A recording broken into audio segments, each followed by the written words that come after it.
Bueno, muchas gracias.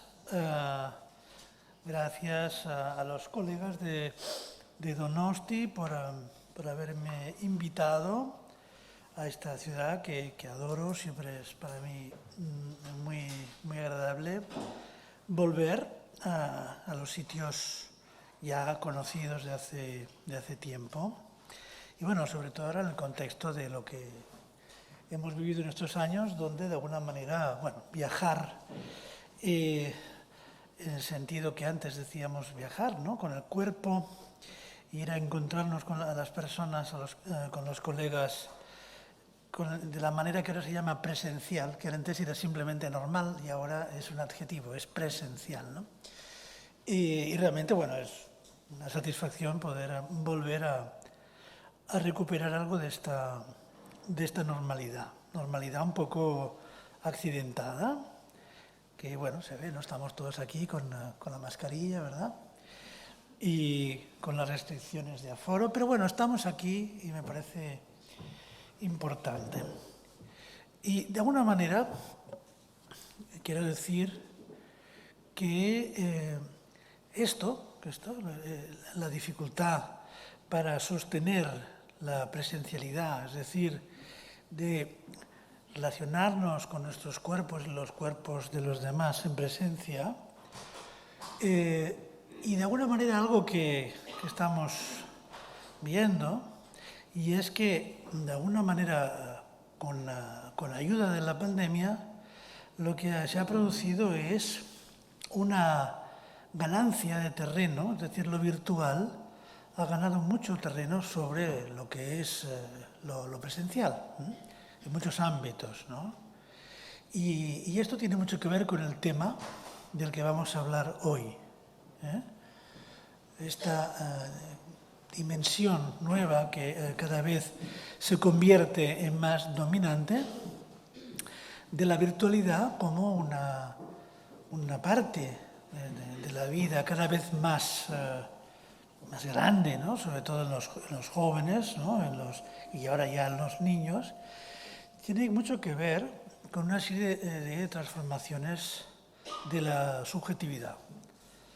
Las personas, de alguna manera, somos nuestra forma de construirnos como personas, como sujetos, que es el término más técnico que usamos en psicoanálisis, en realidad dependemos en gran medida de las condiciones de cada época, y las épocas de alguna manera dependen de muchos factores, pero me parece que es ineludible decir que uno de los factores que han transformado el mundo en los últimos años se pueden situar con mucha facilidad, ¿no? Las redes sociales son un elemento fundamental que realmente ha cambiado la vida de las personas.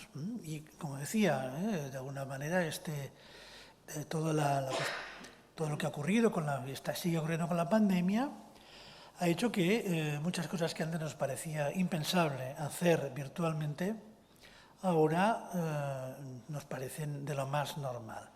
Y ahora, viniendo en el taxi, hablaba con Rosa, la colega con la que venimos, y le decía que desde el primer momento, y escribí un texto sobre eso durante la pandemia para unos colegas italianos que me habían invitado a ir a su ciudad, y no pude ir por causa de la pandemia, y les escribí un texto en el momento más agudo del confinamiento, diciéndoles que en realidad a mí lo que más me había sorprendido era que, a pesar de la dificultad, nos estábamos habituando muy rápidamente a la sustitución, a renunciar a cierta parte de lo que antes pasaba por la vida social, por el encuentro con los demás. Y de alguna forma también me parecía que los jóvenes, las personas más jóvenes, se adaptaban con una facilidad pasmosa, porque en realidad ya gran parte de su vida transcurría en este ámbito de lo virtual. Bien, considero que esto es algo que es un elemento determinante en lo que podemos llamar la civilización actual, es decir, lo que es la civilización dominante en nuestra época. En psicoanálisis, desde Freud pensamos que no hay realmente una barrera tan fácil de establecer entre lo individual y lo colectivo. Freud decía que en realidad están muy entrelazadas. Generalmente se tiene el prejuicio de pensar que Freud y el psicoanálisis no se interesan por lo social. Y bueno, es posible que esa crítica sea merecida en algunos contextos, pero de alguna manera Freud tiene una posición completamente distinta a eso y decía que realmente, lo decía de una manera un poco provocativa, incluso decía que no hay ninguna diferencia entre la psicología individual y la colectiva, porque el ser humano nace en un contexto de relación, es decir, antes de saber quién es, tiene una relación con una serie de otros significativos y su construcción, la construcción de sí mismo, es un proceso muy costoso y lento que en realidad pasa por esos otros. Y eso hace que en realidad somos sociales desde el principio, si bien la sociedad en la que vivimos de entrada es un poco reducida, ¿no? Pero Freud consideraba que lo que llamamos sociedad no es más que una extensión de esas primeras relaciones y que de alguna manera unas dinámicas de identificación y lazos afectivos que de alguna manera están presentes en la relación con los padres o el entorno más directo del niño en el que se forma, estas funciones son luego transferidas a lo que es un entorno social más complejo y son esas mismas funciones, las identificaciones y los vínculos afectivos que se vuelven más complejos y más extensos, ¿no? Entonces, de alguna manera, no hay ninguna sorpresa en que haya efectos sobre la subjetividad de los cambios importantes de época, los cambios epocales, ¿no? De alguna manera transforman las condiciones en las que los sujetos se construyen. Y, en cierto modo, mi tesis, decir tesis a lo mejor es un poco atrevido, mi humilde tesis sería decir que lo trans es un síntoma de nuestra época. He de decir una cosa, cuando decimos síntoma, los psicoanalistas no decimos, no es un insulto, El psicoanálisis también es un síntoma, de alguna manera. Un psicoanalista es un síntoma. Síntoma no quiere decir algo malo. Síntoma es algo feo para la psiquiatría, ¿no? Pero para los psicoanalistas, síntoma quiere decir simplemente que hay una relación, ¿no?, de interpenetración entre un fenómeno y las condiciones en las que se produce. Y que, en cierto modo, esos fenómenos expresan esas condiciones, ¿no?, y de alguna forma también forman parte de ellas, intervienen en estas mismas condiciones. Se produce una dialéctica compleja, ¿no?, en la que determinados fenómenos de cada época expresan toda una serie de tendencias, condiciones, discursos. Por ejemplo, ¿no?, si leyéramos, ¿no?, la prensa de los años 30, ¿no?, las publicaciones, sobre todo digo prensa, ¿no?, porque la prensa es muy interesante, ¿no?, ver lo que son los medios de comunicaciones de masas de cada época, aparecen ciertas ideas directivas, ¿no?, que de alguna manera construyen puntos de referencia, ¿no?, en la manera en que los sujetos ya se identifican, se desarrollan. Por ejemplo, podemos ver claramente, si abrimos la prensa de los años 30, que había toda una serie de ideas sobre lo que era propio o impropio de una mujer, de un hombre, ¿no?, en lo que hoy, por ejemplo, se llama, ¿no?, construcciones de discursos de género, ¿no?, y es realmente muy claro, ¿no? Ahora bien, también hay que decir que si leemos estos textos, podemos diferenciar entre cosas que serían los discursos dominantes de la época, pero luego también vemos otra cosa, ¿no?, y es que los sujetos individualmente muchas veces se construyen por referencia a estos discursos dominantes, pero a veces también por oposición, ¿no? Entonces vemos que por ejemplo, había seguramente, ¿no? Porque en los años 50 en España podemos ver todo un discurso oficial sobre qué se esperaba de una mujer, lo llamaríamos claramente un discurso de género, pero evidentemente eso no impide que existiera María Zambrano, ¿no? Es decir, hay esta dialéctica, ¿no?, entre lo que es un discurso dominante y luego las posiciones individuales, ¿no? Siempre paradójicas, ¿no? Porque de alguna manera el hecho de que una persona, una mujer, por ejemplo, ¿no?, pudiera tener un papel que en teoría no estaba previsto dentro de estos discursos dominantes que definían la feminidad, esto no impide que luego, por ejemplo, en su vida de relación, también en algunos aspectos parciales siguiera cumpliendo algo de estos discursos. Es decir, las personas no son un bloque, no es que hay, ¿no?, la persona que es la contestataria en todo, sí se puede ser muy contestatario, pero luego sabemos perfectamente que las personas son complejas y precisamente hay esta dimensión un poco sintomática del modo que nos construimos en relación con los ideales de la época, las expectativas que se tienen, ¿no?, sobre lo que debemos o se espera que hagamos. Bien, entonces, ya digo, lo trans es un fenómeno sintomático de una época porque está vinculado con la construcción de una nueva idea de lo que es el sujeto y, de alguna manera, esto implica una serie de modificaciones profundas, ¿no? Evidentemente, eso no quiere decir que sea el único discurso del momento, pero es verdad que hay algo de una ideología en relación con el tema trans que no cabe ninguna duda de que es dominante en muchos ámbitos.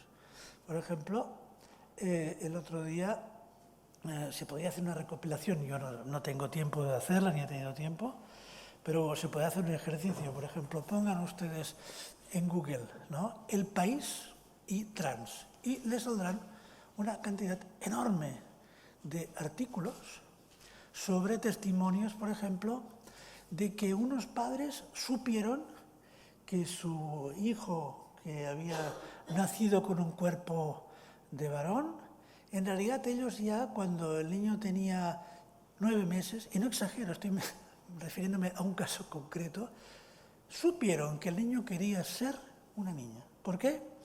Porque rechazaba ponerse el pañal o no sé qué gesto hacía con una ropa que le habían puesto, ¿no? Y realmente es muy curioso, ¿no?, que esto, que por una parte parecería un discurso muy, muy rompedor, pero eso era primera página del País, ¿no? Entonces, bueno, realmente es muy interesante porque vemos que, en efecto, es un discurso que tiene esta ambigüedad. Se presenta como muy revolucionario, pero en realidad está presente en los medios de comunicación de masas. No hay ninguna cadena de televisión que no haya dado un lugar súper destacable a algún testimonio de una familia trans que ya sabían que su hijo de 18 meses quería ser una niña. Esto está lleno. Por ejemplo, el otro día veía en una cadena norteamericana, en SBC, que también tiene una página web y apareció la noticia como gran descubrimiento. Se ha descubierto que los niños desde muy pequeños pueden mandar mensajes no verbales de género. Es decir, que se puede saber con un niño antes de que hable de qué género quiere ser. Evidentemente es un delirio, o sea, no tiene es totalmente pseudocientífico, no tiene ninguna base, cero, no hay nada. Es un discurso dominante que corre por las redes y luego, evidentemente, no se apoya en ningún tipo de investigación seria, da igual. Pero eso está en las primeras páginas de todos los medios de comunicaciones dominantes, todos. Hagan el ejercicio. The Times, ¿no? The Times Trans, verán que está lleno de este tipo de producción. Entonces la pregunta es, bueno, vemos que paradójicamente un discurso que se plantea como tan rompedor, en realidad tiene una presencia en los medios de comunicación de masas que es equivalente a lo que en su día era el discurso sobre lo que eran las mujeres, tenía que ser la mujer española de los años 30. O sea, es un discurso dominante. Y la pregunta es, cómo es que un discurso que aparentemente se supone se presenta como revolucionario está tan presente. Y no solamente está presente, sino que además hay una dificultad, y es que hay un rechazo y hay una negación. Hay un término inglés para eso, se llama no platforming. Se niega espacio a las personas que plantean experiencias críticas con este asunto. Pero un rechazo radical. Por ejemplo, esto es algo que por suerte no ha llegado aquí a España todavía. Tenemos una versión relativamente suave de esto. Pero hay que decir que, por ejemplo, en países como Inglaterra y Norteamérica, por ejemplo, el otro día leía una profesora de universidad que fue acusada de delito de odio por haber dicho que las mujeres son hembras. En inglés es women are female, que quiere decir que las mujeres son hembras, digamos, biológicamente. Bueno, esto fue considerado un delito de odio, con el resultado de que esto fue considerado un delito de odio, con el resultado de que la policía fue a su casa, registró su casa y se llevó como la prueba del delito un libro, que es un libro que yo voy a citar hoy aquí, que se llama Transgender Children, es decir, la invención de los niños transgénero, y que es un libro que se puede comprar en las librerías. Pero la policía inglesa se lo llevó de casa a esta persona como una prueba de un delito de odio, porque es un discurso crítico contra la ideología transgénero. Bueno, esto realmente es un fenómeno interesante, ¿no? Realmente cómo es que, por un lado, un discurso que aparentemente es revolucionario puede conducir a que la policía requise un libro de la casa de una profesora universitaria porque ha escrito o ha dicho que las mujeres son hembras. Y eso se ha considerado delito de odio. Es un fenómeno interesante. Realmente hay que pensar el éxito de esta ideología. Podríamos decir, ¿qué toca? ¿Cuáles son las condiciones para que un discurso así sea aceptado y produzca, por así decir, este tipo de fenómenos de rechazo de cualquier tesis contraria? Bueno, entonces hay que decir, voy a dar una evolución, una idea un poco histórica de la evolución de la problemática trans, que ha cambiado muchísimo, ¿no? Digamos que todo el tema de la transexualidad es un tema que empieza a tomar protagonismo en los años 30 en Europa.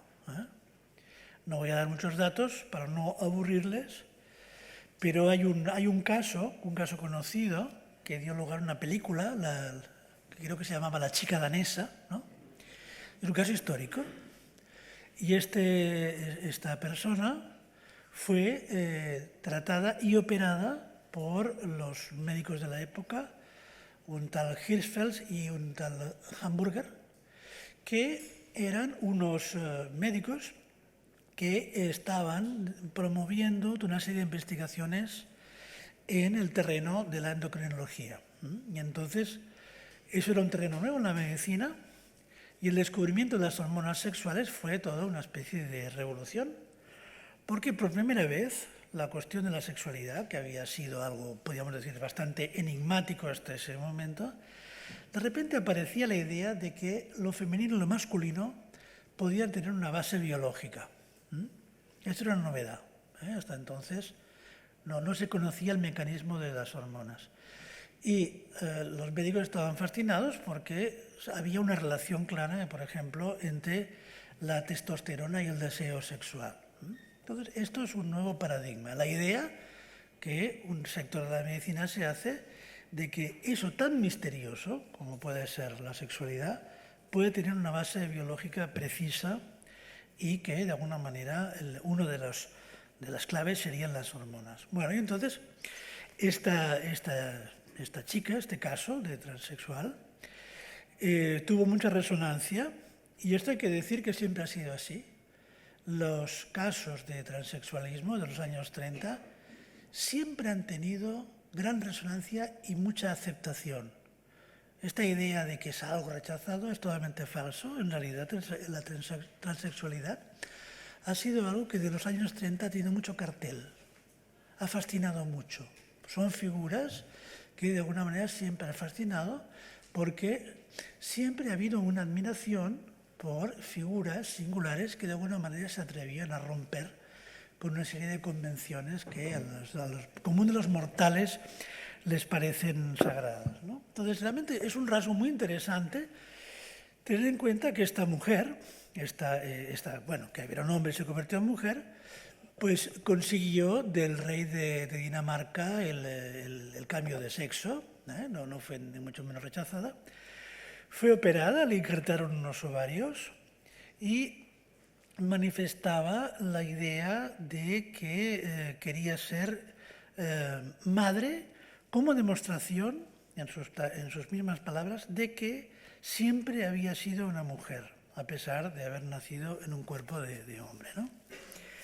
Fue operada y como consecuencia de la operación, a cabo de 14 meses, murió.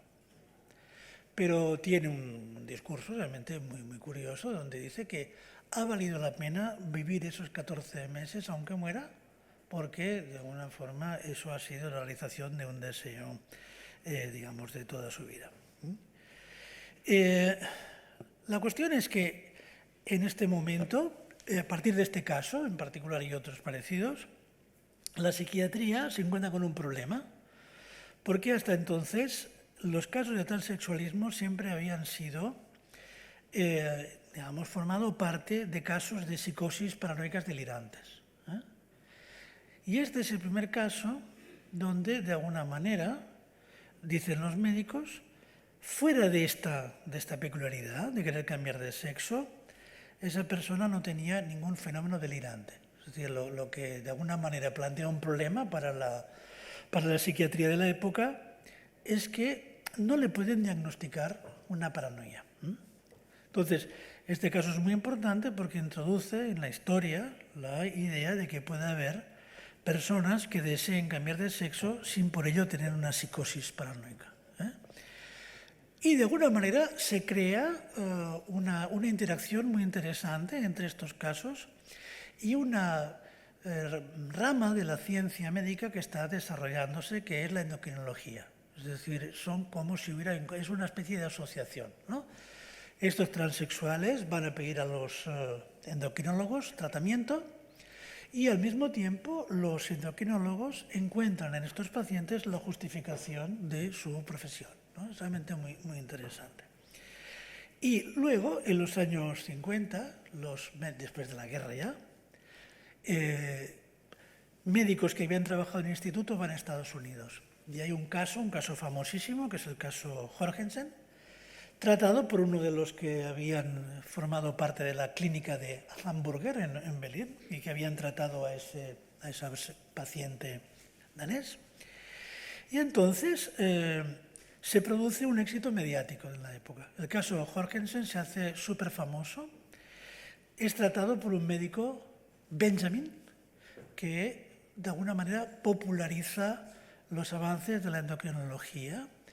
Y este caso es tan mediático, además Jorgensen es una persona muy rica y crea una fundación, y de alguna manera el caso Jorgensen se va a convertir en el ejemplo a partir del cual se genera una nueva demanda, es decir, se genera un nuevo estilo de demanda de tratamientos. Y ya digo, a pesar de que no suele decir lo contrario, en la sociedad norteamericana estos casos eran recibidos realmente muy positivamente. No había ningún rechazo, al contrario, eran recibidos con una gran admiración. Y hay otro caso, no recuerdo, sería largo buscarlo ahora en las notas, pero por ejemplo hay un caso que fue un soldado de fuerzas de combate que después de la guerra de Corea volvió y se transformó, ¿no?, en mujer, y los titulares decían AGI becomes a blonde. Es decir, un soldado de asalto se convierte en una rubia, ¿no? Y esto en las portadas de los diarios norteamericanos. Y fueron casos realmente muy populares. Es decir, no hubo ningún tipo de rechazo. Lo que estos casos muestran es que la sociedad norteamericana consideraba estos casos como un ejemplo de algo muy profundo en la ideología norteamericana, el self-made man, el hombre hecho a sí mismo. Aquí podríamos decir la mujer hecha a sí misma, ¿no? Porque no hay nada más fascinante para lo que es la tradición cultural norteamericana de pensar que hay alguien que no le debe nada a su pasado. Es decir, que puede empezar de nuevo. Es algo que tiene raíces profundas en la cultura, pero que también tiene, de alguna manera, una connotación religiosa. Es la idea del born again. Es decir, hay toda una idea de que en un momento determinado, por un acto de purificación, alguien puede transformar su vida radicalmente, ¿no? Es algo que es muy extraño para la cultura europea, una cultura mucho más basada en la tradición, pero los héroes norteamericanos tienen mucho de eso, de la persona que se hace a sí mismo y rompe con la tradición. De hecho, hay que decir que el propio país, Norteamérica, se creó a partir de una ruptura con Europa, ¿no? Entonces, de alguna manera, lo que llama mucho la atención es la gran simpatía con la que estos casos de transexualismo son acogidos y, por otra parte, estimulan mucho toda una serie de investigaciones dentro de una ciencia naciente, que es la sexología, ¿no? Todos habrán oído hablar del Instituto Kinsey, por ejemplo, ¿no? Bueno, pues en esa época, en torno de estos casos, se genera un movimiento cultural muy potente que de alguna manera empieza a reivindicar los derechos de estas personas y los derechos de alguna manera al cambio de identidad y legal, etc. Bien. Ahora bien, esto es algo que es el paradigma de una época. El paradigma de una época en la que, de alguna manera, como efecto de la nueva medicina, aparecen unas nuevas demandas que antes no existían. Previamente sí había pacientes psicóticos muy graves, delirantes, que querían o creían que habían cambiado de sexo. Pero en el caso de estos, como Jorgensen, no son gente, al menos que tenga, digamos, síntomas manifiestos de locura. Es decir, son demandas, y aquí mi segunda tesis, que son el efecto de una oferta. Si no hay oferta, no hay demanda. Se suele decir que es la demanda lo que primero está y crea una oferta, pero en realidad no es así, porque muchas veces las personas no podemos generar una demanda si no hay unas condiciones previas. Y, en cierto modo, lo que se ve muy bien desde los años 30, pero sobre todo desde los años 50, es que la medicina y la cirugía han ido creando condiciones para una nueva demanda. Es decir, como consecuencia de la progresión de la técnica y de la medicina en general, las personas pueden modificar su cuerpo. Es decir, hay toda una serie de cosas que antes eran realmente impensables. Y lo que se ve realmente que a partir del momento en que se pueden hacer determinadas cosas, siempre de alguna manera hay más personas de las previstas que pueden realmente llegar a pedirlas. En este sentido, entonces, todo el auge del transexualismo en los años 50 hasta los años 2000 tiene que ver con eso realmente, con que de alguna manera toda una serie de intervenciones sobre el cuerpo que antes no se podían llevar a cabo ya son posibles. Y de alguna manera eso genera una nueva demanda.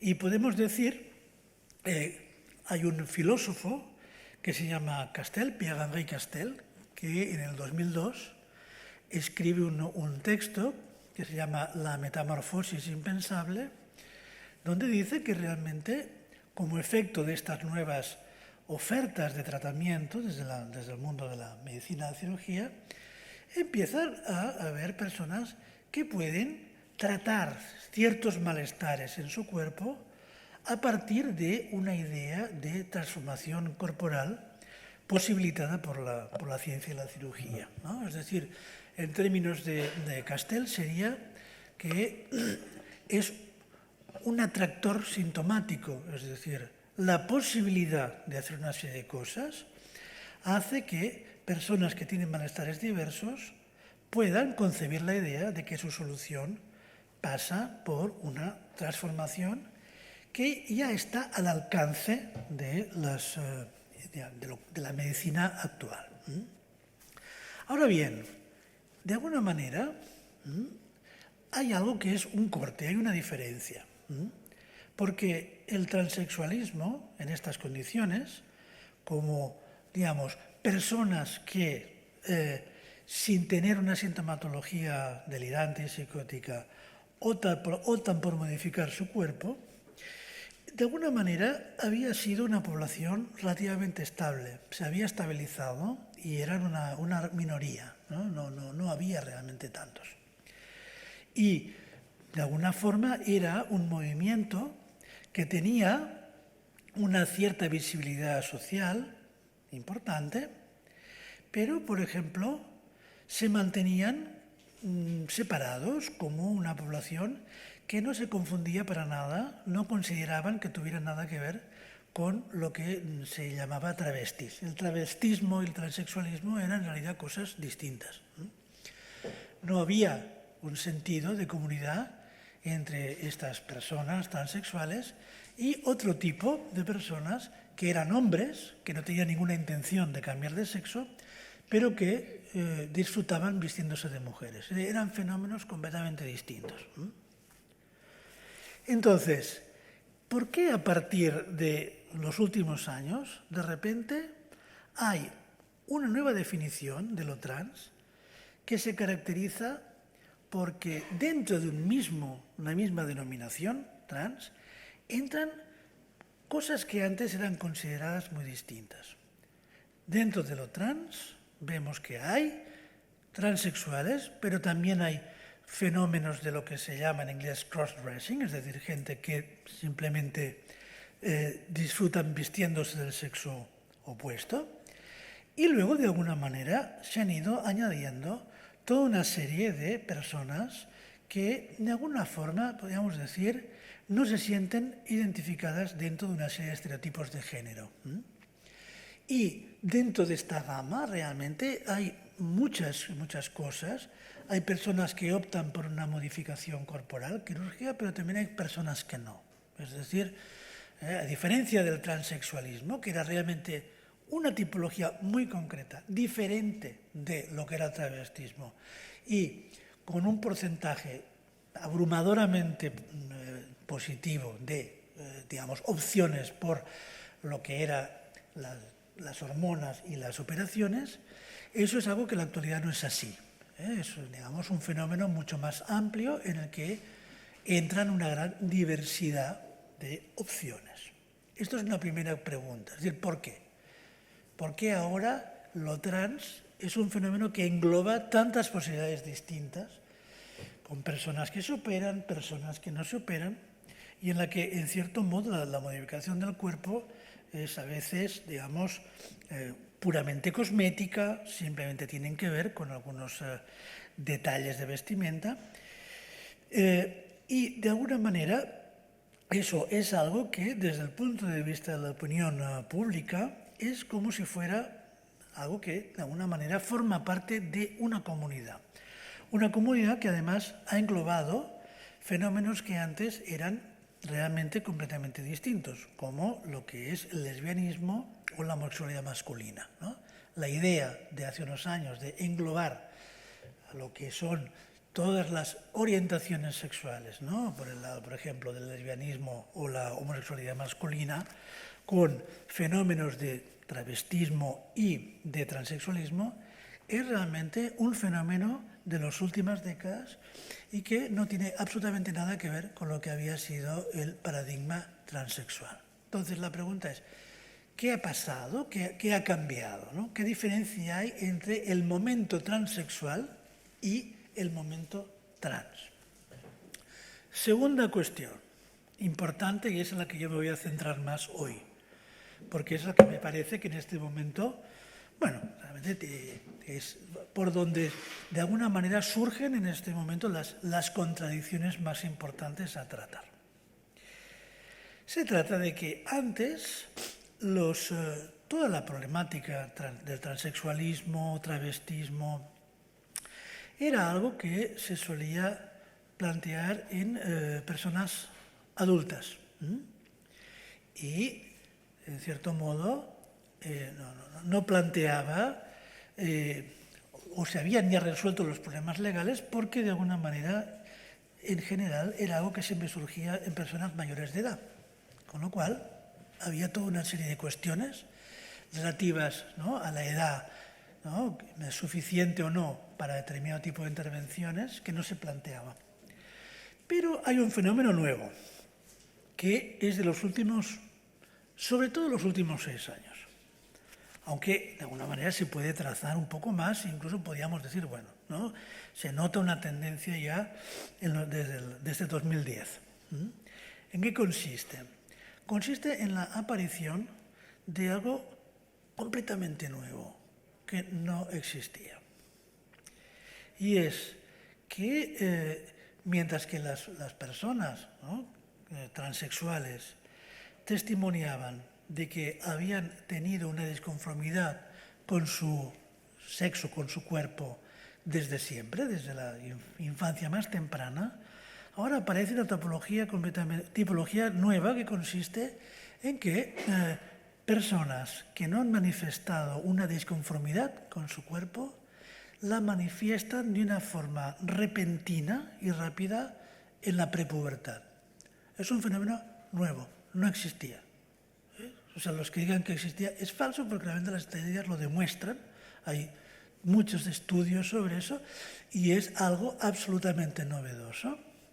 Y se constata que en los últimos años, por ejemplo, en los servicios de referencia, como el de la Tavistock en Londres, que es uno de los servicios que atienden a más adolescentes que tienen, digamos, una disconformidad, un malestar con su sexo, se ha visto que la curva de ascenso de demandas ha sido exponencial, pero además se produce un fenómeno sorprendente adicional para el que nadie tiene explicación.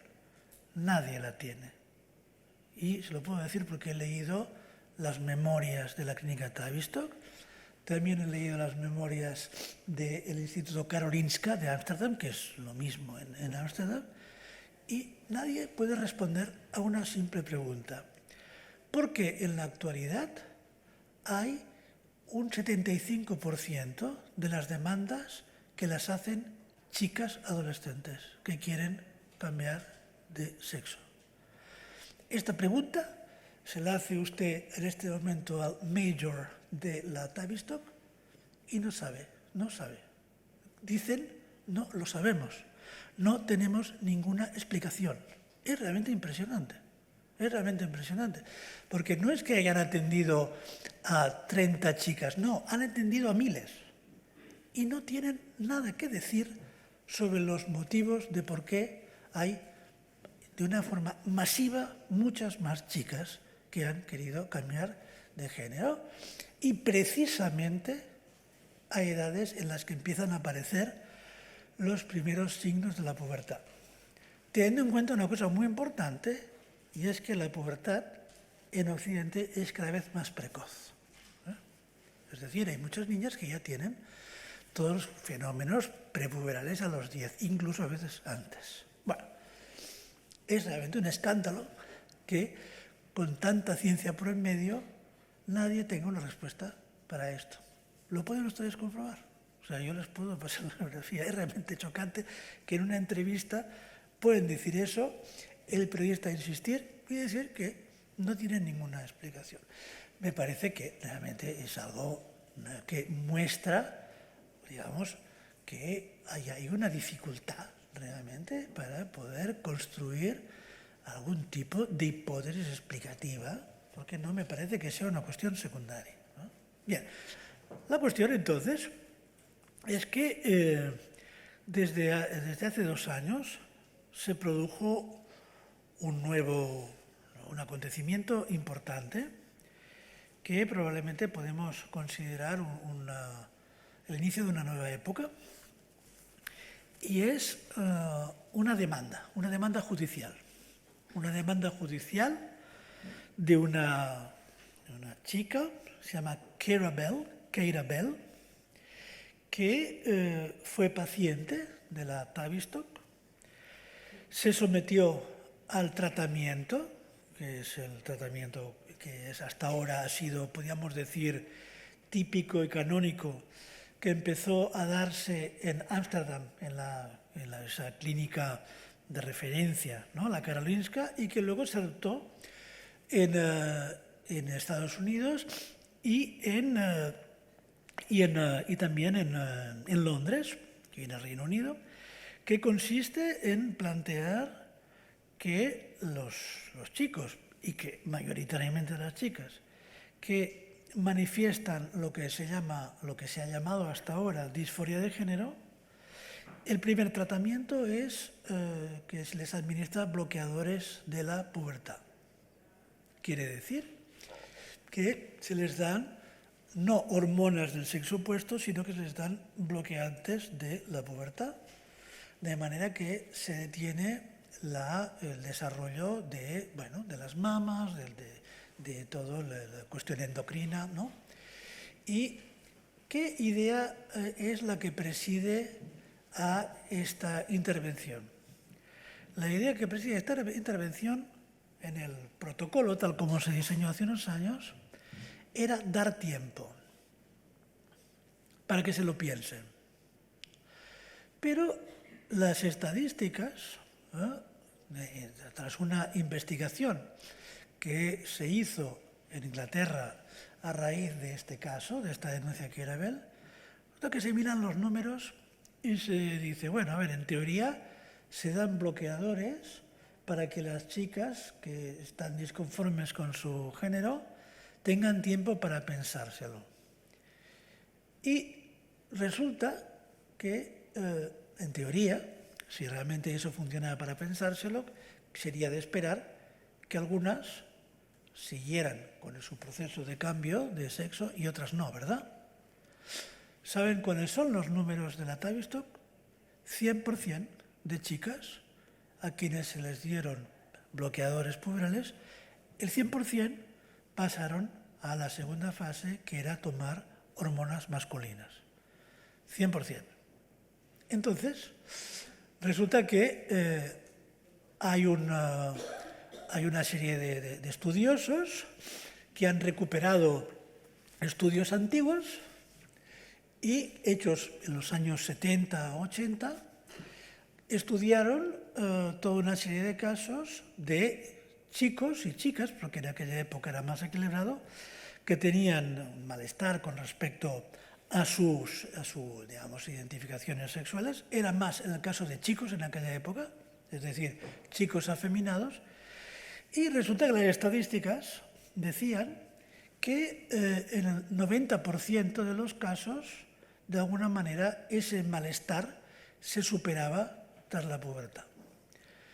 Entonces, si contrastamos estos dos estudios, los hechos en los años 80-90, esos estudios que decían que de hecho la disforia de género era algo que podía ser pasajero y de alguna manera desaparecer espontáneamente, con los estudios de la Tavistock resulta que en la actualidad las chicas que estaban tomando los bloqueantes puberales, resulta que en ningún caso sirvió para resolver eso, sino que de alguna manera siguieron adelante con la testosterona y luego, en un número muy elevado de casos, con mastectomías. Y posteriormente con toda una serie de intervenciones, porque el uso prolongado de la testosterona produce una atrofia del útero y una fibrosis, de manera que finalmente esas chicas muchas de ellas han tenido también que ser histerectomizadas, ¿no? Bueno, pues entonces el caso de Keira Bell es muy importante porque es una chica que va al tribunal, denuncia a la Tavistock y dice que ella considera que no se le informó suficientemente de los efectos traumáticos que tendrían esas modificaciones brutales sobre su cuerpo. Y dice algunas cosas más. Dice que en realidad ella era una chica lesbiana, algo masculina, y que entiende que de alguna manera su malestar con la cuestión de ser una mujer tenía que ver con lo que la versión de la feminidad que le había transmitido una madre alcohólica depresiva. Y entonces ella lo que considera es que en realidad ella, si no hubiera sido empujada por las redes sociales y por este programa a operarse, en este momento sería simplemente una chica lesbiana como muchas otras. Bien, entonces, Keira Bell ganó el caso y resulta que como resultado de esto hubo una investigación por parte de una especie de agencia de control de calidad de la sanidad en el Reino Unido que dijo que las investigaciones sobre las que estaban basadas estos tratamientos eran investigaciones mal hechas, sin ningún tipo de fundamento científico, y que es más, no cumplían ni siquiera con uno de los preceptos fundamentales de lo que es un diseño científico, porque no tenían grupos de control. Es decir, de alguna manera, este caso ha sido muy importante porque ha puesto de manifiesto que toda una literatura supuestamente científica que justificaba estos tratamientos, en realidad es pseudocientífica. Y esto está escrito blanco sobre negro por parte del Instituto NICE, que es el que se dedica a controlar una serie de prácticas dentro del campo de la sanidad en el Reino Unido. Bien. Entonces, de alguna manera, la conclusión es un movimiento ideológico. No hay ninguna base científica de ningún tipo para ninguna de estas intervenciones, pero de alguna manera hay que reconocer que eso toca algún punto de la subjetividad moderna para que haya podido ser acogido con tanto entusiasmo.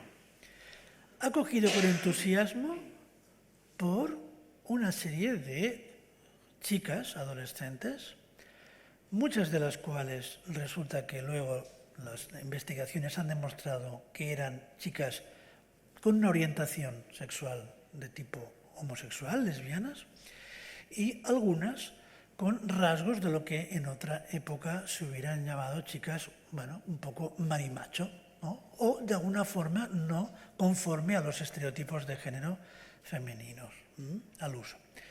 Y de alguna forma de lo que se trata es por una parte, ¿no? Creo que hay que tomarse esto en serio, porque lo que muestra el caso de Keira Bell y muchos otros es que hay un número significativo de chicas que se arrepienten.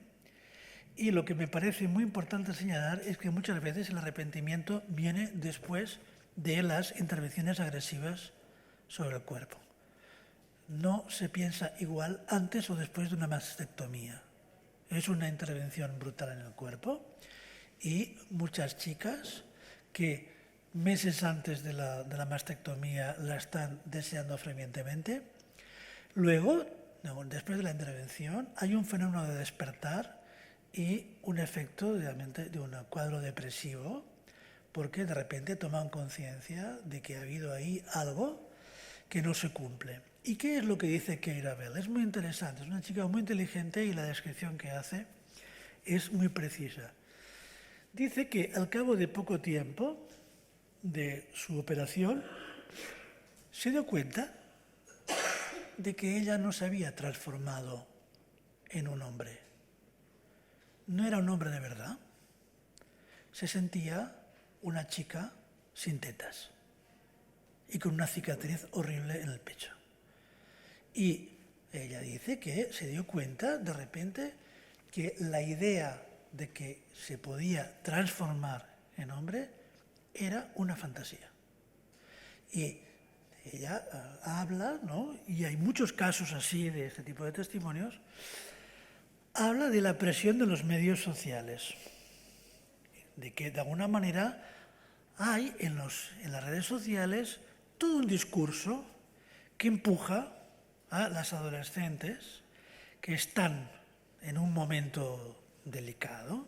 Yo creo que se podría decir que la pubertad es un momento delicado para todo el mundo, pero particularmente para las chicas, porque de alguna forma se enfrentan a algo complicado, ¿no? Por una parte, evidentemente, hay cambios hormonales, pero también aparece toda la dimensión social de lo que implica convertirse, por ejemplo, en el objeto de atracción de una serie de miradas, una serie de expectativas.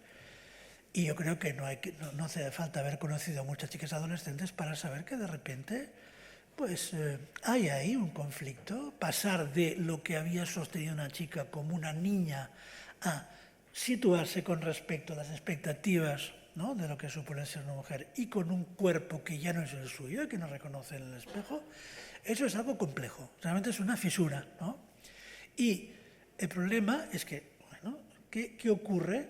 Porque de repente parece más difícil, yo creo que siempre ha habido momentos de dificultad y los que trabajamos con jóvenes vemos que eso es algo complicado, pero que de alguna manera últimamente en ese momento de replanteamiento de la relación del sujeto con su cuerpo, con las expectativas sociales, sexuales, amorosas, aparece un discurso nuevo, un discurso que propone una interpretación que es masiva, es decir, que explica todos los malestares en función de la disconformidad de género.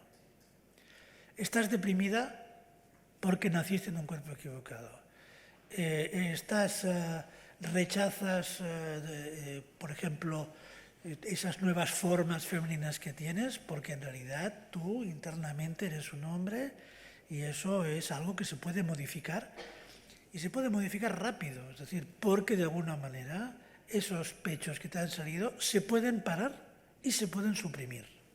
Es decir, es un discurso nuevo que en un momento de debilidad como es la adolescencia, un momento en el que los chicos de alguna manera tienen una dificultad en relación con su cuerpo, pero que además sabemos todos que quieren soluciones rápidas.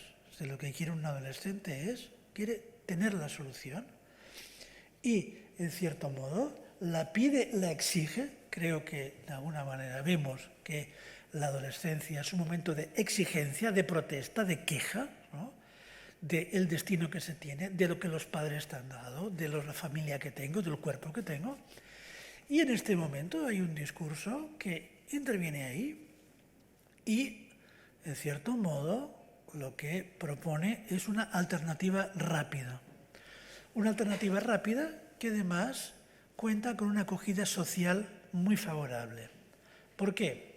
Porque del mismo modo que en los años 60 en Estados Unidos estas transexuales encarnaban el ideal de una época, el hombre o la mujer hecha a sí misma, born again, ¿no?, de alguna forma también en las redes sociales el acto de cambiar de sexo tiene algo de heroicidad, es decir, es una valentía.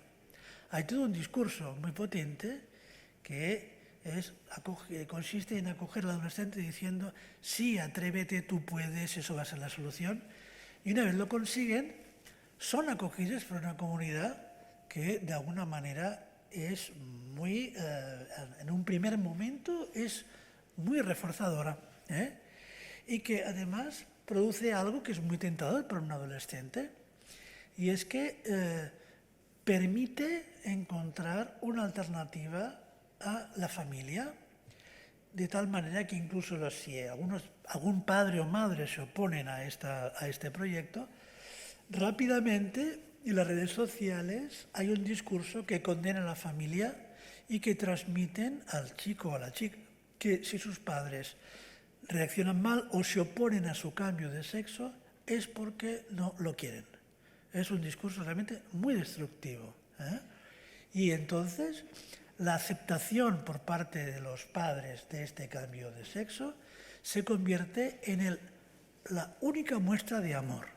Es decir, como si la única manera de mostrar amor fuera aceptar este tipo de transformación. Pero es realmente un fenómeno de época, es decir, que concurren muchas cosas. Concurren muchas cosas porque de entrada ya no tenemos, digamos, es verdad que ha habido durante muchos años, y esto es algo positivo, un movimiento profundo de lo que es la crítica de toda una serie de discursos de género sobre, por ejemplo, lo que debe ser un hombre, lo que debe ser una mujer, las expectativas en ese sentido. Esto es algo que es positivo, hay que decirlo. Vivimos en sociedades en las que hay un sentimiento mucho más fuerte de la individualidad, del derecho a ser como yo pienso sin tener que sujetarme a ninguna norma. Y hay que reconocer que esto tiene un lado positivo, ¿no? Pero es verdad que hay algo que en esta especie de ansia de libertad y la idea de transformación, a partir de la idea que yo me hago de mí mismo, es algo que de alguna manera también está pasando a la idea de la transformación del cuerpo. Es decir, tengo derecho a tener el cuerpo que quiero. Hay algo realmente que me parece una idea muy potente y que es realmente una novedad. Hace, digamos, unas décadas, las personas podíamos aceptar más o menos el cuerpo que teníamos, pero no estaba realmente entre los proyectos de la subjetividad, no estaba la idea de tengo derecho a tener un cuerpo distinto. Eso es algo que realmente hay que decir que está iniciándose, y lo que ahora nos parece realmente un cambio enorme no es nada comparado con lo que la tecnología médica será capaz de producir dentro del tiempo, por supuesto, porque los avances en la genética y en la epigenética van a dar una serie de posibilidades con respecto a las cuales lo que estamos viendo ahora será realmente poca cosa. Y hay que tener en cuenta que estas cosas siempre nos sorprenden, pero en este momento, evidentemente, ya la investigación a nivel de genética y epigenética sin duda va a dar desarrollos que dentro de 5 o 6 años van a ser, digamos, van a abrir posibilidades nuevas que ahora no hay. Entonces, en cierto modo, nos encontramos con que el sujeto moderno ha hecho caer las barreras de lo que antes parecía imposible en muchos ámbitos. Y hemos hablado del cuerpo, pero, por ejemplo, pensemos en otros ámbitos. Por ejemplo, en la cuestión de la procreación. O sea, yo recuerdo hace unos años, hacía muchos años, la primera chica, una chica de 25 años, que me dijo que había decidido, había tenido 2 o 3 fracasos con chicos, y con 25 años había decidido que, bueno, que ella no quería aguantar más tíos y que iba a tener un hijo ella sola. Fue la primera vez que yo me lo encontré, pero realmente esto es algo cada vez más común. Sabemos que, por ejemplo, en la actualidad la idea de la procreación ya no está asociada primariamente con la idea de pareja. No lo está. Y esto es así, es posible, porque hay toda una serie, hay un cambio en la mentalidad muy profunda, que no podemos decir que esté mal. O sea, tampoco vamos o sea, realmente hay que asumir que es así, ¿no? Y de alguna manera, si a esto le añadimos otras posibilidades tecnológicas, por ejemplo, la cuestión, en el momento que esta chica me lo planteó a mí, había ya algunos sistemas, pero por ejemplo en la actualidad la cuestión de los embriones congelados, los óvulos, ¿cómo se llaman? Donantes de óvulos, ¿no? Y también la gestación subrogada, vemos que de alguna manera todo lo que tiene que ver con la filiación y la procreación se han ido convirtiendo en cosas que en cierto modo están mucho menos sujetas a una tradición y a una obligación, a una serie de obligaciones sociales. En este momento todo el mundo reconoce. Hay un reconocimiento profundo de estos derechos en cosas que antes eran impensables. Yo, por ejemplo, otro día me hablaban de una madre, no recuerdo la edad exactamente, pero era una señora que había tenido una niña con un óvulo de donante y recuerdo los comentarios, porque evidentemente no se hablaba del caso por esto, era porque era una niña que tenía la enfermedad, pero se comentaba en una reunión médica y realmente yo me daba cuenta de que algo tan sencillo como la edad a la que esta mujer había podido decidir tener un hijo, bueno, en este caso una hija por este procedimiento, ya era algo que había modificado las barreras de lo posible o lo imposible. Entonces creo que en la actualidad el proyecto trans conecta con una ideología muy profunda del sujeto hipermoderno, y es que no hay límites, es decir, hay un proyecto individual, y lo que en los años 60 fue el self-made man versión transexual, ahora se ha generalizado, y realmente es mucho más difícil convencer al sujeto hipermoderno de que hay cosas que no puede hacer. Hay una idea de un derecho muy profundo y entonces creo que eso conecta muy bien con el rechazo a los cambios corporales que se produce en la adolescencia y de alguna manera es un discurso que en vez de llevar a la reflexión o a tratar de elaborar eso, más bien empuja rápidamente a unos adolescentes a buscar una solución rápida.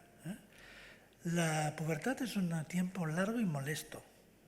Lo hemos olvidado, muchos de los que somos mayores, pero en realidad es algo que toma su tiempo y algunas de las personas que trabajan más con adolescentes dicen una cosa que es importante y es que en realidad el rechazo inicial a algunos cambios corporales en la adolescencia no es un predictor de lo que va a ocurrir al final de la adolescencia. No se puede. Yo, por ejemplo, lo he visto perfectamente. También se ve, hacía unos años ese tipo de cuestiones no se planteaban en términos de identidad, pero sí se planteaban en términos de orientación sexual. Por ejemplo, yo recuerdo haber tenido una chica, me acuerdo de una niña muy chica, muy simpática, que me vino con 15 años después de tener su primera relación sexual con un chico y no le había gustado. Y entonces había anunciado a su mamá, cosa novedosa, porque en mi época era eso, se hacía en secreto. En esa época ya la mamá lo sabía y entonces, después de tener este encuentro sexual, esto ya hace 10 años, ella no le gustaba y entonces pensó, ¿debo ser lesbiana? Y entonces vino a preguntármelo a mí. Y me dice, oye, es que he tenido sexo con un chico y no me ha gustado. Y dice, ¿tú crees que soy lesbiana? Yo le dije, yo no sé, si eres lesbiana o no. Digo, no sé, tú sabrás, ¿no? O sea, digo, bueno, a lo mejor necesitarás tu tiempo en saberlo, ¿no? Y tal. Y fue realmente, fue la chica que fue viniendo y fue muy interesante porque ella, al cabo de un tiempo, se dedicó a hacer experimentos con sus amigas, ¿no? Decía, hoy me he liado con tal, ¿no? Dice, lo que pasa es que no sé si la deseo sexualmente o la admiro, ¿no? Bueno, hizo su camino. Y yo acogí eso y le dije, bueno, no sé, no es el problema, o sea, la cuestión es que finalmente tú vas a decidir qué quieres de tu vida y tu deseo, ¿no? Pero claro, ahora esto se plantea ya rápidamente en términos de identidad, ¿no? Y vemos que chicas que están realmente indecisas con respecto a su cuerpo, a su orientación sexual, a su deseo, pueden ser atrapadas, sobre todo cuando hay, digamos, formas de malestar importantes. Yo, por ejemplo, que como ya ha comentado la colega, colaboro con muchas instituciones de salud mental públicas, muchas, muchos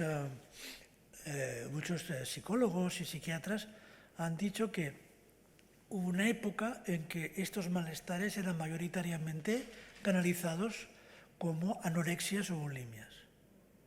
Luego vino la época del cortarse. Y si de repente, vemos que el mismo tipo de chicas que tenían problemas de trastornos de alimentación graves o que se cortaban, ahora hacen demandas de reasignación de sexo, ¿no? Entonces, eso lo saben toda la gente que trabaja con adolescentes en la salud mental en este país.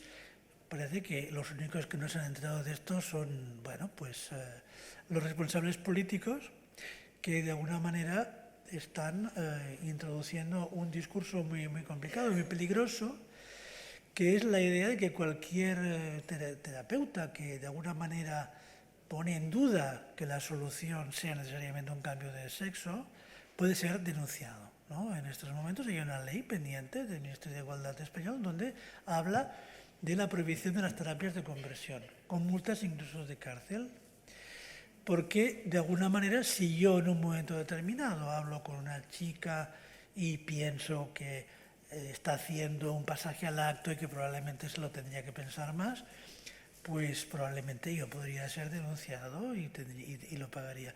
Y es muy interesante tener en cuenta que este término de terapia de conversión, que tan alegremente está adoptando estas legislaciones, es muy curioso porque el primer caso conocido de denuncia por terapia de conversión no fue ni mucho menos alguien que estuviera tratando de convertir a nadie, sino que el director de un centro muy importante, creo que estaba en California, que se llamaba Ken Zucker, en el 2015, él era el director de una clínica de género, creo recordar que en California, y fue denunciado por uno de sus pacientes porque se atrevió a decirles que quizá antes de tomar hormonas tenían que pensárselo, que antes de operarse sería mejor que se dieran un tiempo.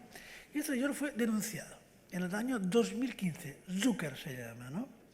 Y fue expulsado de la clínica de la que era director, a pesar de que al cabo de unos años recibió una indemnización muy importante. La clínica que lo había expulsado se disculpó y le tuvo que pagar mucho dinero, porque realmente en los tribunales se demostró que ese señor no tenía ningún interés de convertir a nadie. Pero el primer caso conocido de denuncia por terapia de conversión fue el director de una clínica que estaba destinada al tratamiento de casos de problemática de género. Es realmente muy interesante. O sea, el condenado no fue alguien de Vox o de la extrema derecha norteamericana. No, al contrario. Era un señor que, de alguna manera, había ayudado a muchos chicos y chicas trans a cambiar de género. ¿Qué quiere decir eso? Que es una ideología muy potente que suma a la idea al derecho de renacer, de transformarse, suma a otra cosa, que es un elemento más que antes de terminar quisiera plantear, lo que es importante, ¿no? Es decir, no solamente este rasgo de yo tengo derechos, ¿no? Tengo derecho a tener el cuerpo que quiero, tengo derecho a ser quien soy, tengo derecho a recurrir a todo lo que la ciencia de mi época para realmente construirme como yo quiero. Y discuto eso no con mi familia, sino con las redes sociales, ¿no? Que realmente son el lugar donde esto se debate. Hay otra cosa. Hay algo que es un discurso que realmente tiene relación con esta tendencia a las denuncias, ¿no? Que, por ejemplo, este caso que decía, ¿no?, de Zucker, denunciado, pero hay un montón de profesores y profesionales denunciados, porque otro rasgo de la época es lo que se llama, hay un término en inglés que se llama woke, discurso woke, ¿no?, que es, quiere decir, el discurso despierto. Woke es del despertar, ¿no?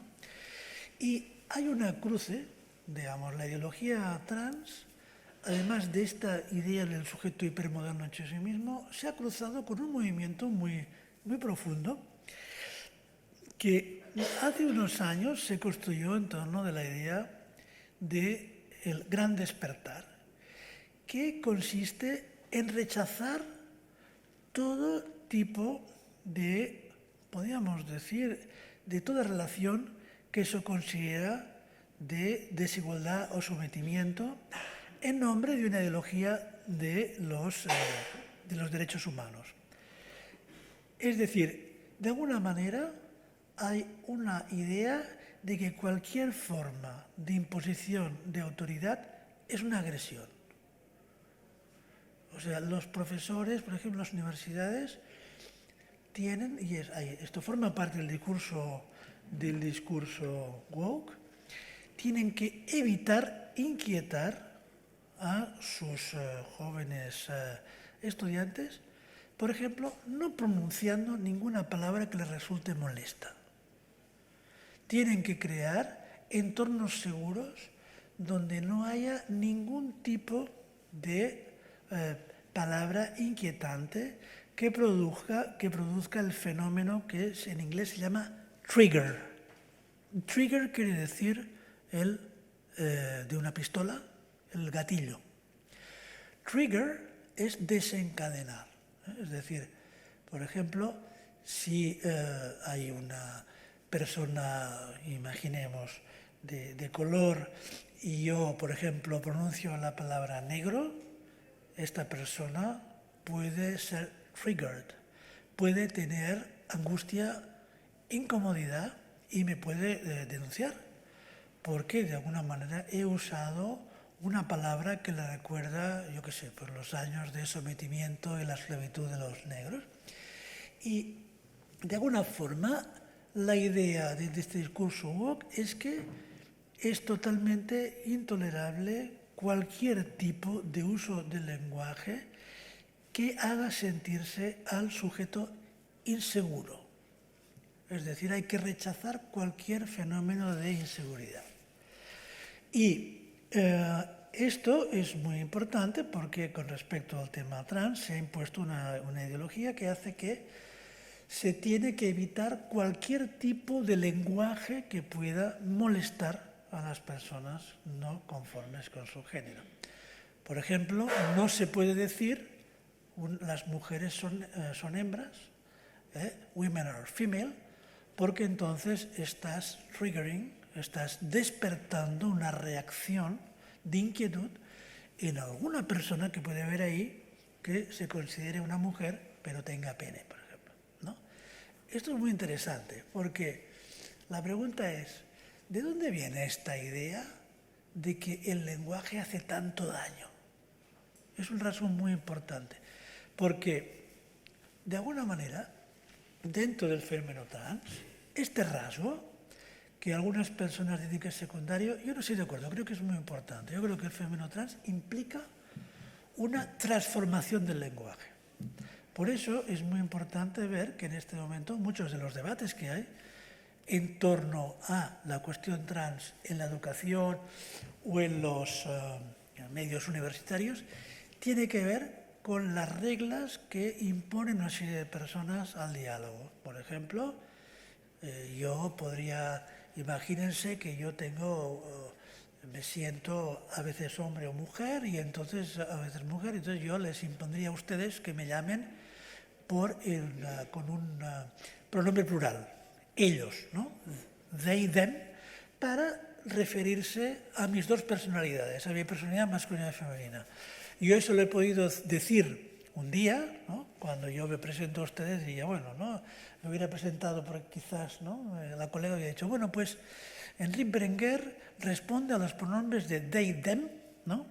Y ustedes podrían entender que eso es porque yo me siento a medias masculino y femenino, entonces ustedes tienen que nombrarme así para que yo no me ofenda. Es decir, de alguna manera, lo que es interesante es esta modificación del lenguaje que consiste en imponer al otro una forma de hablar que evite cualquier cuestionamiento de lo que es la identidad que yo, de alguna manera, me reconozco a mí mismo, pero que de alguna forma también exijo al otro que me reconozca. Entonces, esto es un elemento muy importante. ¿Por qué? Porque, en cierto modo, lo que los psicoanalistas pensamos es que esto toca algo muy profundo, porque en cierto modo el lenguaje es algo que en efecto recibimos y que en cierto modo nos constituye y que de alguna manera es algo sobre lo que no tenemos un poder. El lenguaje nos precede, ¿no? Venimos a un mundo donde las palabras existen y además las palabras, en cierto modo, los primeros transmisores son, no por casualidad, los padres del entorno más cercano, ¿no? Pero la ideología woke tiene razón al decir, al denunciar, que a través de las palabras es como, de alguna manera, el otro primordial, el que nos acoge en el mundo, ejerce un cierto poder sobre nosotros. De cierto modo, podríamos decir, los padres ejercen un poder. Es cierto, tienen unos deseos, unas expectativas, nos ponen un nombre y esto es visto como, por lo que es esta ideología, como un abuso de poder.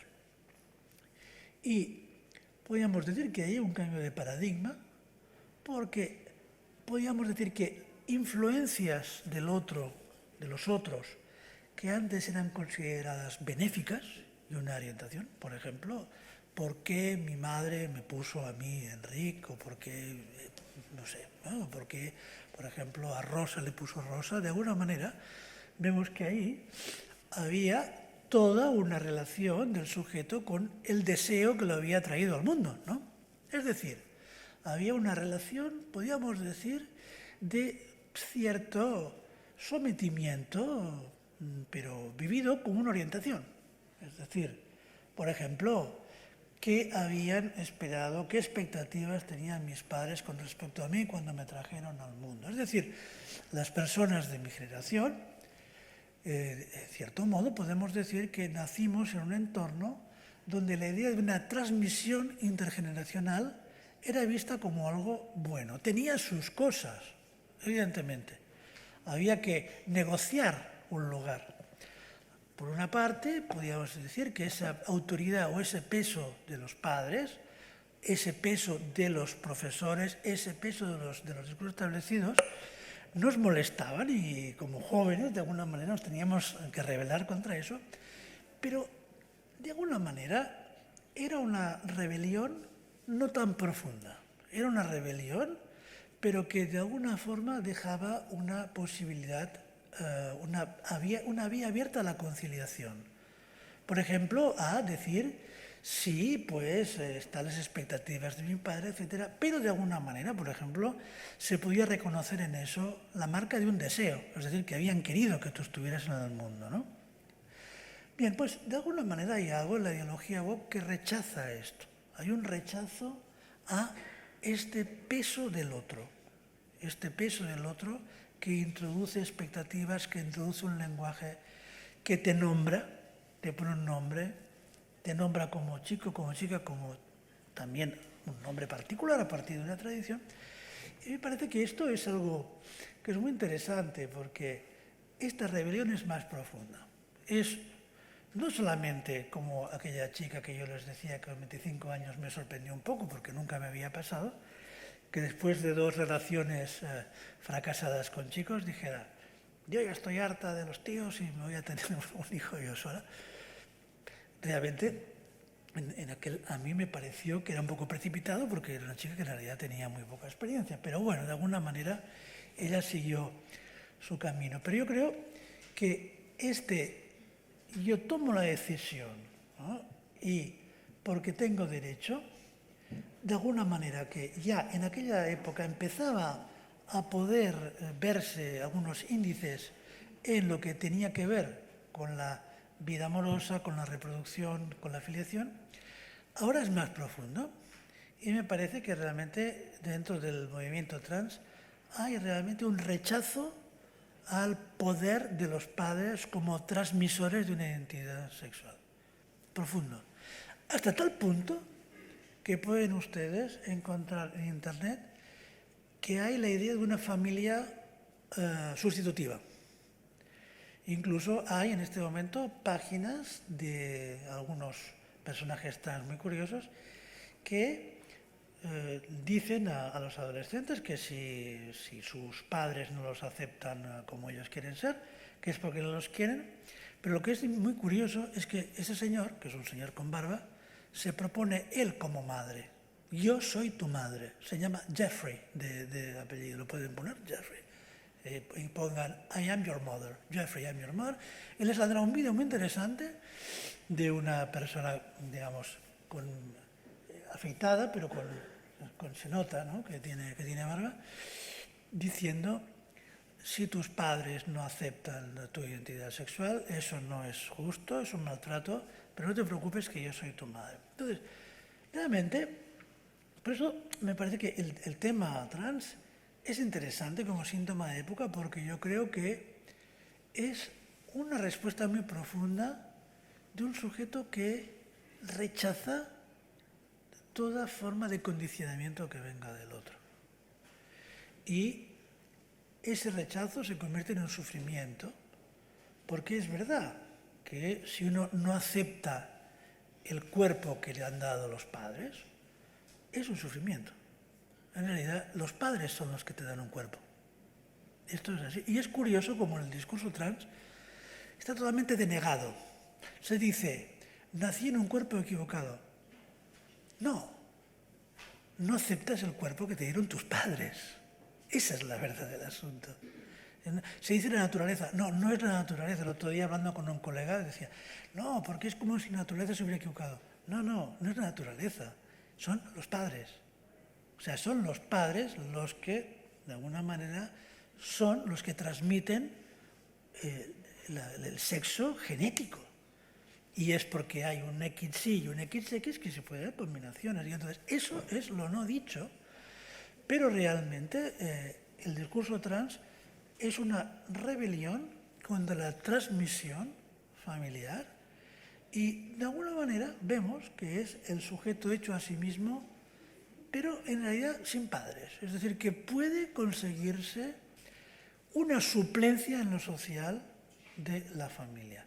Y el problema, y hay unos, y con esto ya terminaré, hay una serie, una película que está desarrollada, ¿no?, en varios capítulos, hecha por una cineasta india que se llama Dysphoric, donde hay testimonios de jóvenes que han pasado por eso y explican muy bien eso, ¿no? Explican el momento de rechazo del adolescente de algo que se vuelve insoportable con respecto a su cuerpo y cómo ese conflicto que se genera muy rápidamente en relación con los padres, que rápidamente acaban siendo como si fueran en el fondo los culpables, ¿no?, de que yo sea como soy, es sustituida por una serie de interlocutores que se consiguen en las redes sociales y que introducen un discurso utópico,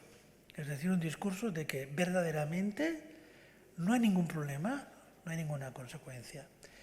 Tanto es así que en este momento hay figuras clave en el mundo trans que son figuras de youtubers que tienen millones de seguidores. Por ejemplo, un caso muy interesante es uno que se llama Jazz. Y por ejemplo, si ustedes ponen en internet I am Jazz, hay un personaje, una persona, un chico joven que cambió de género. Y realmente es muy interesante porque es un discurso publicitario donde se presenta la vida de esa persona realmente como algo absolutamente utópico, ¿no?, como verdaderamente son figuras, la figura publicitaria perfecta, es decir, como si realmente de repente ese cambio corporal hubiera abierto la perspectiva de una felicidad sin límites. Evidentemente sabemos que eso es mentira, ¿eh? Pero es un tipo de mentira, y con esto termino, que en un mundo cada vez más basado en lo virtual es cada vez más sostenible. Todos estamos más virtualizados. Yo hoy cuando venía aquí pensaba que es verdad, ¿no?, que podemos vivir ahora sin encontrarnos con la gente. No hace falta ni que vayamos al cine, nos quedamos con nuestro Netflix, ¿no?